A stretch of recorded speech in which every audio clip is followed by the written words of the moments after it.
Hi, Kuya. Kamusta ka dyan? Happy birthday! Sayang wala ka sa tabi mo. Pero sana ma-appreciate mo tong gift ko para sa'yo as a special request mo. Explanation kung bakit ko yun ginawa. Wala lang, parang, alam mo yun, napapakita ko sa'yo yung pangit na side ko lahat. Kaya nga thankful ako kay Lord na hindi man ako nagkaroon ng totoong kuya, nandiyan ka. Thank you, Kuya, sa lahat.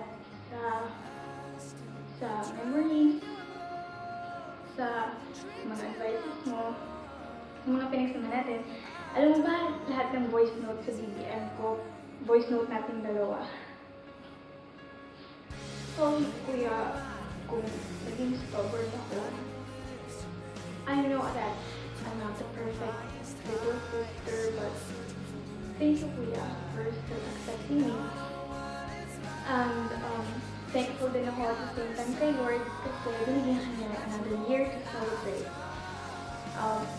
Ang dami natin pinagdaan ni Kuya. 3 years. Akalain mo yun. Akala ko buo na yun. Mahaba sa akin yung pala sa relationship natin.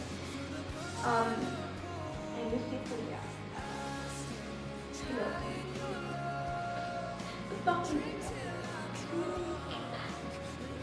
Ngayon, sige, ayos lang kung pakita mo sa mga close friends mo to. Yung video na to. Hindi ko naman kinakaya na ginawa ko to para sa'yo.